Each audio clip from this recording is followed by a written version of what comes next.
Encuentros is brought to you by the Tijuana practice of Deloitte, sound advice for successful business in Mexico, and by the Port of Los Angeles, America's leading container port and the first port in U.S. history to handle more than 7 million containers a year.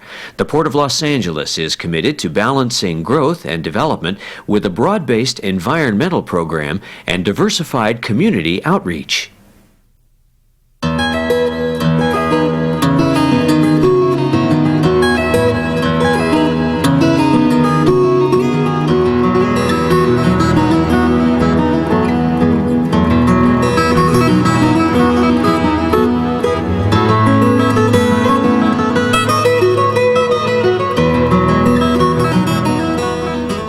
Hello, my name is Jeffrey Davidow, and welcome to Encuentros, a series presented by the Institute of the Americas on the campus of the University of California, San Diego, in which we interview leading Latin American personalities.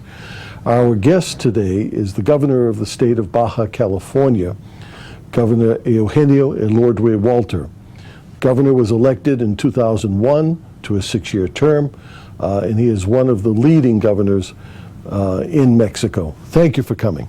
Thank you, Jeff, and it's a pleasure to be here. And thanks a lot for the opportunity to be able to speak to you and to the audience of this interesting program.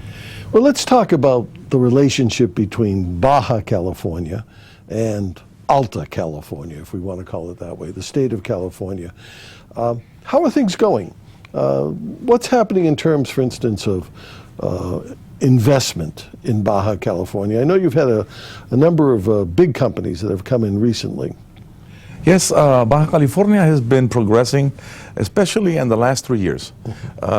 We've been able to receive $1.3 billion in 2003 and 2004 of foreign investment.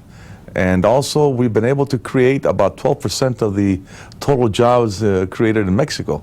So we're the leading state in Mexico in the creation of jobs.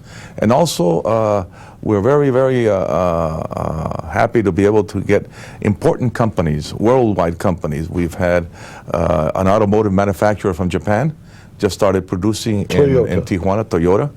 With a new Tacoma pickup, and we'll be also looking at another Asian manufacturer of vehicles coming into Baja. They've already bought some land, but also we've been working with 5 different avenues of investment. This is a policy of development in the state that was made up with the local businessmen in Baja and the state government. And so we're looking also not only automotive, but also the aerospace, the biomedical, the biotechnology, and the high-tech companies, like a Silicon Valley type that we're constructing in Mexicali, for example, for semiconductor plants. These are also in the very high perspective and long-term version of new technologies. Well, this is a major change from what existed 15 or 20 years ago, or even as little as 10 years ago, when Baja, Tijuana, Mexicali were known as simple assembly plants, the famous maquiladoras. What you're putting together now is designed to take advantage of the relationship with high tech on this side of the border. Yes, because we're under a concept of a region. And also, we have left behind the promotion of the state based on the cost of labor. We do have, obviously, advantages in cost of labor, but that is not the promotion aspect we're looking at. We're looking at the quality of labor, the quality of our people, which are very well accepted by all the companies in our state, be they Asian, European, companies from the U.S. or from the interior of Mexico. So, and also we're looking into these high-tech and high-technology companies that will be able to link us very much with our university systems that we have in our state. We have 39 universities in Baja. And we're currently having about approximately 95,000 university students in Baja studying right now. Mm-hmm.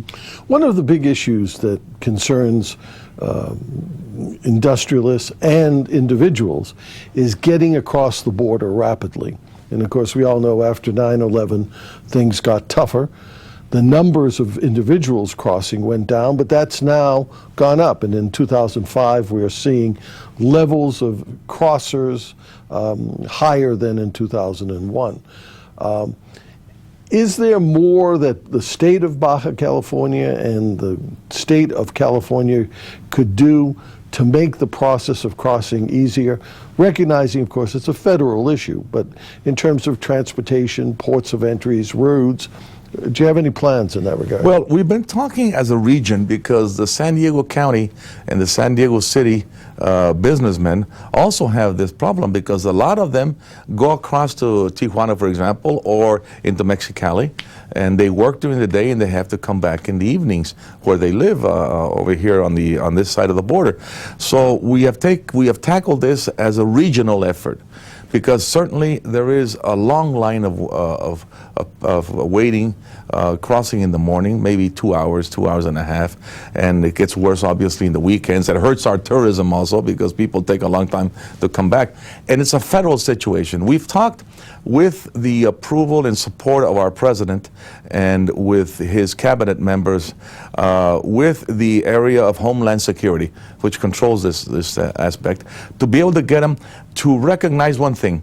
88% of the people crossing every morning from Tijuana, for example, or Mexicali into California are people that work over here, or people that study over here, primarily work over here. So these people are perfectly well ID'd. In other words, they pay taxes over here, they have their Social Security over here, etc. So these people should be able to be given a special ID, like a Sentry card that is operating right now, and make these express lanes also.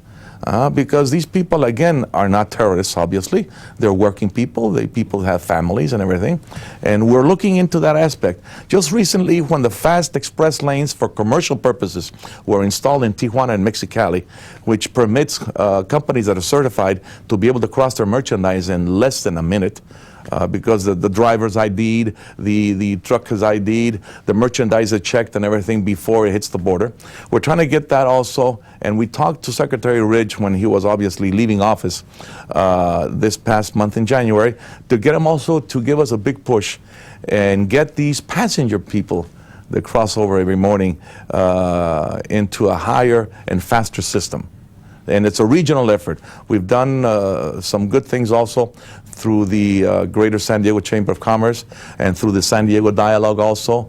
And also the Institute of the Americas is on this situation also. So I think we should emphasize more with our federal people to get this thing be more helpful to the people crossing over. Let's talk about tourism, because recently the State Department issued a travel advisory about Mexico. It was misinterpreted as telling people not to travel to Mexico. Instead, it just noted that in some border towns there had been increased levels of violence, and people who do travel should be more on the lookout and more cautious. Should people in California worry about their safety when they travel to Baja California for holiday? Absolutely not. That is something that has to be very much emphasized, and I thank you very much for the question, because I think it is an opportunity to be able to tell you one thing. We've never had, in the last at least 7 or 8 years, one incident dealing with violence or crime with a U.S. citizen. We have had aspects that have been attended to, but nothing in the realm of what this letter that was advised, or this advisory construed to happen in Baja California. We've tried to do, and we've done our very best with success to make it a safe place, and it is a safe place, and it is a place where 40 million people cross every year in Tijuana, San Diego, for example. That's the largest port of international crossings in the world, Tijuana, San Diego. So it shows that there's a peaceful environment. There's obviously crime, as you have it also over here in San Diego County, but it's nothing that could lead for people not visiting us. We receive right now about 16% of the tourism that enters Mexico. We receive it in Baja. We're the second largest place in Ensenada that receives people on cruise ships, for example, after Cancun. So we do have an environment of tourism, and we're increasing it every year more. Most Californians, when they go to Baja, go to the other Baja state, Baja Yes. Sur, and go to Los Cabos and La Paz. Does Baja California, the state, which we sometimes call Baja California Norte, but it's not, it's just Baja California, Yes. your state, does it have anything that compares with Los Cabos? No, we don't have anything that compares with the magnitude of the investment that's been made in Cabo San Lucas. But we do have places that have a different type of attractiveness, which is the environmental tourism, for example, in our mountains, and also on the Pacific and on the Gulf of California coast. We have two coasts, different waters, different types of temperatures and everything, different types of environments. And this has helped us very much with the alternative tourism, the ecological tourism, for example, and the camping tourism, and the tourism that does not require, obviously, big installations. But we do have some places like San Felipe, and also Ensenada and Rosarito, and the places between Tijuana and Ensenada that have this. And when you go down south into the state, you have places that are very, very attractive with very, very good fishing. Bahia de Los Angeles, for example, San Luis Gonzaga on the Gulf of California side. Extraordinary places, just starting up right now, and in fact some people, especially Americans, want to keep it very nice and, you know, very quiet. They don't want to have any McDonald's there or whatever, so they want to keep it very nice and tranquil.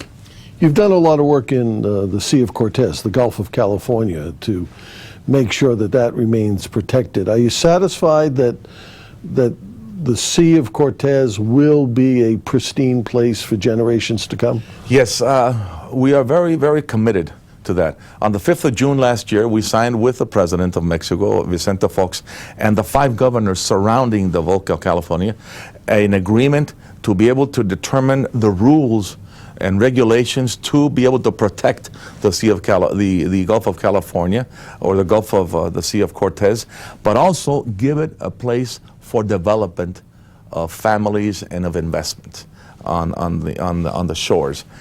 We have to be able to balance this out, because Baja California is the place where we are receiving 42% of the movement of people in Mexico from south to north.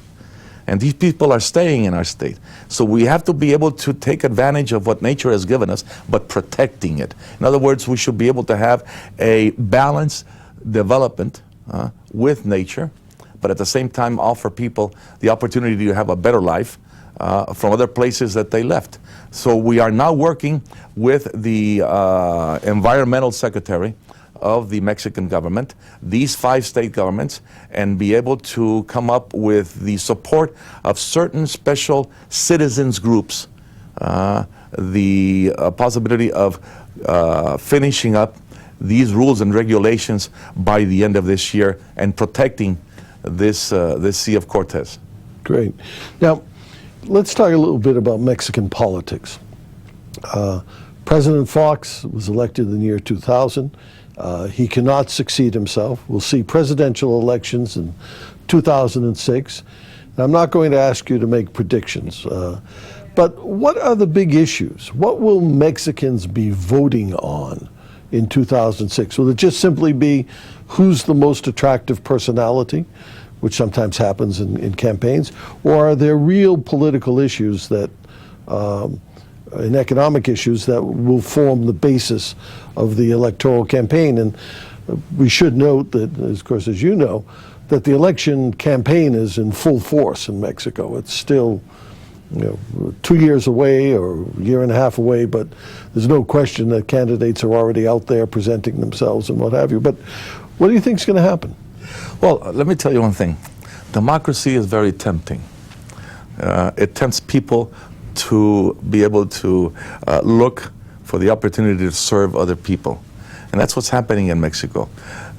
Things changed radically in July 2000 when Vicente Fox won, and it ended 7 decades of one-party government. This is very important. So this opened up completely and change the rules of participation. So what we are now seeing is, yes, different people are looking within their parties to be the candidate of their parties. And this is something that also happens in the U.S.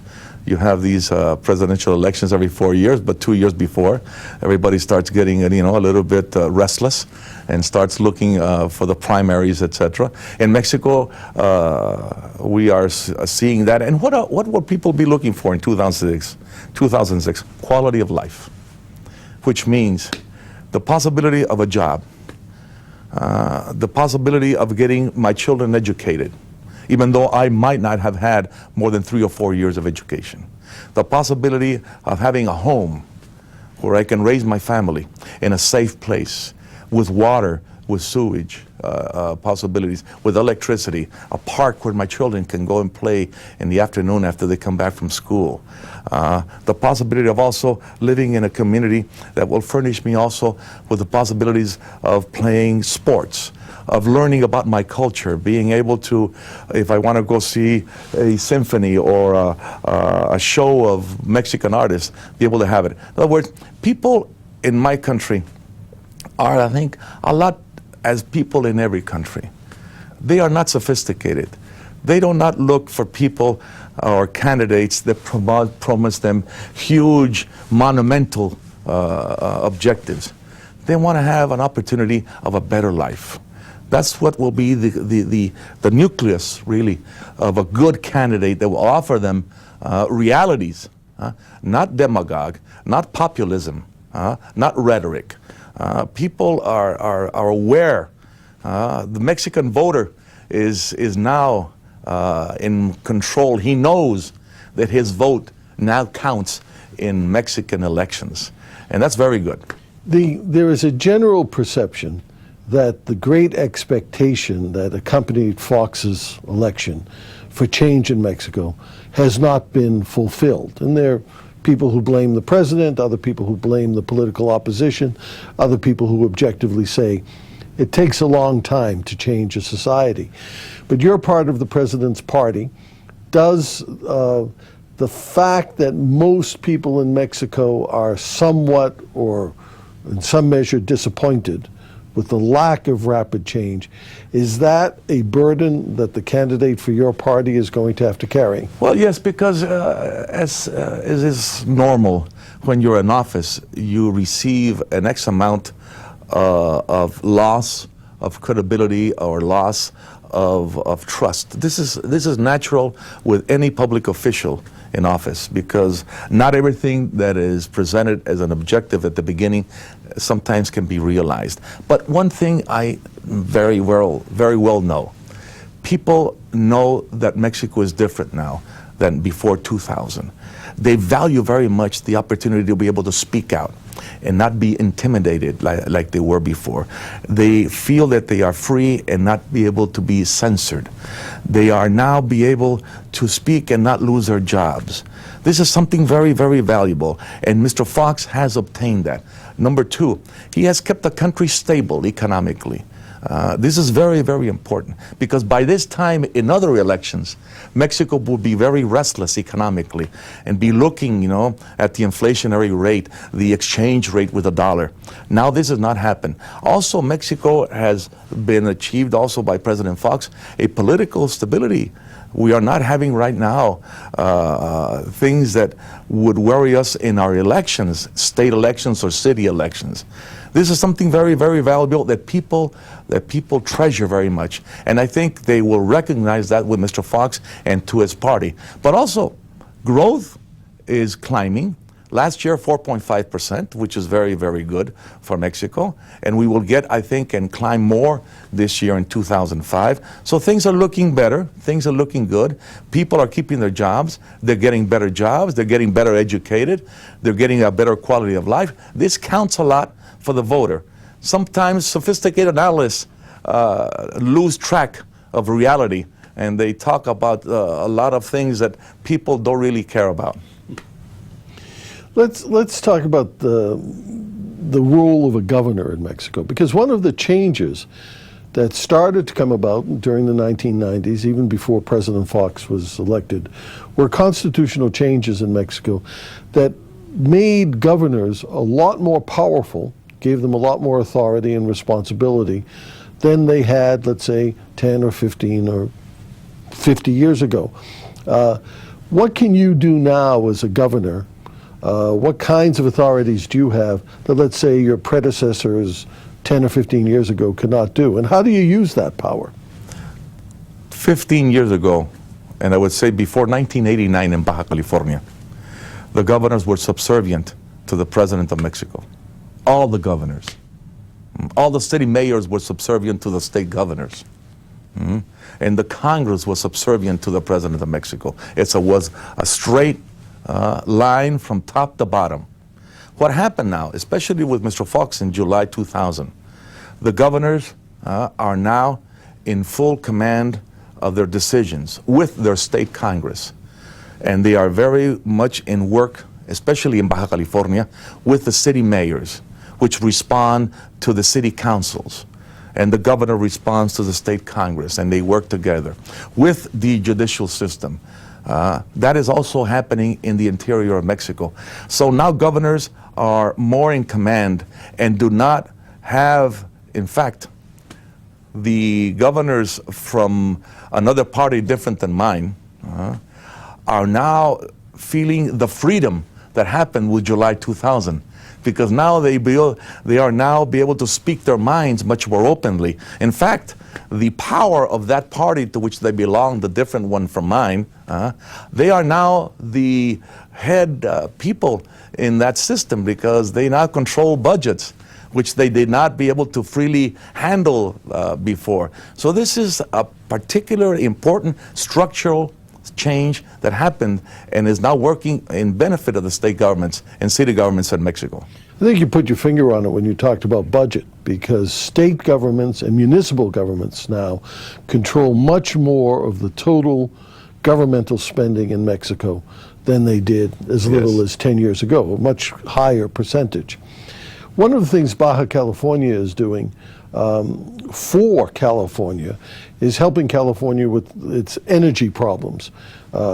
Electricity generation plants have been built in Baja California that send electricity up into the United States, and there are at least 2 major projects in Baja California, fairly well advanced, to build liquefied natural gas terminals that will import gas from overseas, and ultimately that will be turned into energy for Baja, but also for the most part for California. Do you see those projects as moving ahead smoothly? Yes. In fact, the construction of one of the LNG facilities has started and is going on course, probably be online in about 20 months, I presume. Another one is about to start in our state, so we will have these 2 LNG facilities easily working by 2007. This is very, very important. Natural gas will be coming into Baja and also be exported into the U.S. at a much better price than currently is available for California or for Baja California. So this is very, very important, these LNG facilities. In other words, we will be able to supply this natural gas to companies in Baja and also to homes in Baja cheaper with substituting a more expensive, which is the propane gas, for example. And also the possibility of electrical generation. We have 2 plants in the city of Mexicali, 500 megas each. These are 100% exported to California, but will be able to also sell in Baja when it is required. In fact, some companies are already importing energy, like last year. 14 companies in Mexicali imported energy from these plants in California at a much better price than the Mexican electrical company, you know. This is something that involves changes, structural changes, and this is what really motivates me because even though I'm the governor of Baja, I'm a businessman at the same time, you know, as much as that's been my profession in life, you know. So I'm very happy that these changes are happening and will give us a very good support for growth in Baja. But what we're seeing in energy, it seems to me, is in other areas, is that the economies of Baja California and California are becoming integrated, whether it's labor or energy, manufacturing. Do you think that the two states are doing enough to understand what's happening and promote it? Or what, if you could wave a magic wand, what would you like to see happen? Well, at least I'm very motivated because I see in the San Diego area a great integration with Baja California. That's the spirit I see and I feel and I hear. And that's the spirit I also promote. In fact, we're going in April with a trip that is promoted by San Diego County Chamber of Commerce to China and be able to present ourselves as a region. In other words, we want to capture investments that will come to the region and establish themselves here in San Diego or in Baja California, but at the same time, it will be a benefit for us. People that work in Baja come over here and spend their money and purchasing in the stores over here in San Diego. Last year, $5 billion was spent in the San Diego County businesses. So I think this is very, very important, and that's the concept that we must emphasize much more. But we have to get more attention from the governor of California. I think he has obviously important problems. He has to look obviously at his budget problems and also at getting and attracting more jobs. And I want to work with him more. You've met with him, right? Yes, I met him. And I think it is important that we get together again. I've been looking for him to come down to Baja California. He accepted to come. We haven't been able to pinpoint a date. But I think it's more important that we see the common opportunities that we have been able to establish with the people here in San Diego County. This is very, very important. And it's this concept of win-win situation. In other words, if the jobs go to Tijuana or Mexicali, the money will be spent here. Or if the jobs stay over here in San Diego, we'll be able to establish connections with other companies in Baja California. It's a natural place with a huge market and huge potential. And the primary thing is we have to continue with this attitude of being able to win-win and work as a region. Well, that's a good place to leave the conversation. I want to thank you, Governor. I want to thank our audience today. If you have questions, please contact us. Our website is www.iamericas.org, and we'll see you the next time on Encuentros.